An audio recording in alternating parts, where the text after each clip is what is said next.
At one point, you were named musical director of WED Enterprises. Mm-hmm.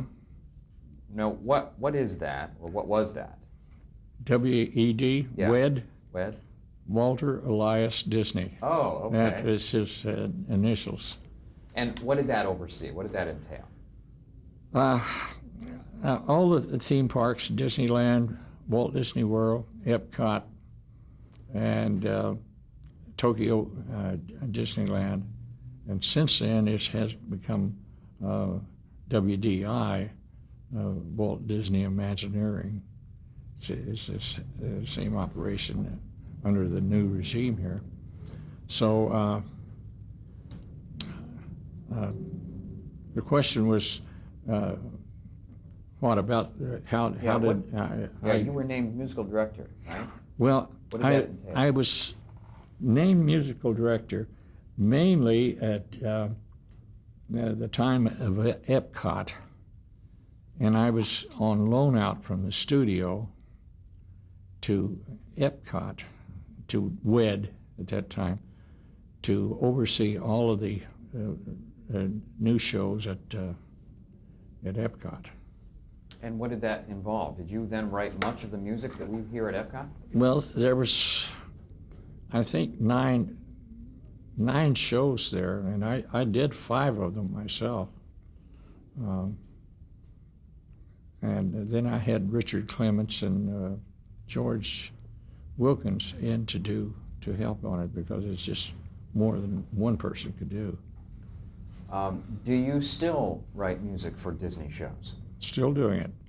I just finished 2 for the new Disney Seas that will open this fall in Tokyo. 7 Voyages of Sinbad and Journey to the Center of the Earth. Last year I did the Winnie the Pooh show, a ride through in Florida at Walt Disney World. And prior to that, last year, the Interventions, it's called it, at Disneyland. That's opened up. So I've done 4 of those shows in the past couple of years. So they continue to call you for music for the theme parks? Right. How complicated do those jobs get? My assumption has always been that there's not much music, but it gets complicated because you're overlapping as people walk through, or am I right? Help me. Right.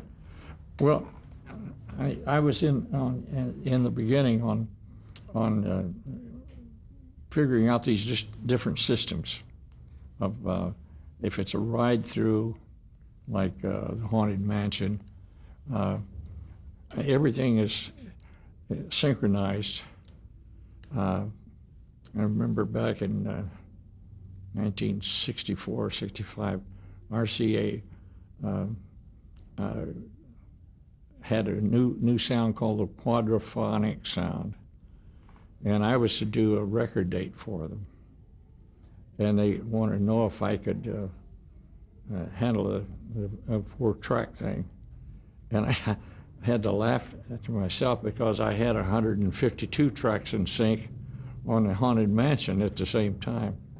So I said, you can no. probably handle 4. So I think I can handle 4 okay. So, but I know that those technical things had to be worked out because they had never been done before. So I worked most all of them by footage, though. And Bill Justice, who did a lot of the programming, he also worked in footage, so it was easy if I knew what footage the audio animatronic figure was moving. I had to be careful to be sure that I didn't pick tempos that were too fast for a character, that they just couldn't move it that fast. But all those things had to be considered. Was there a little bit of trial and error in these things, especially in the early days? Not really. No? Not really, because Walt wasn't too much on trial and error. He wanted it right. You know, if someone said, Walt, you can't do that, he'd say, maybe you can't do that, but I'll find someone who can. Wow. So you didn't dare say, Yeah. gee, Walt, that's not possible. Yeah, no, that was a no-no.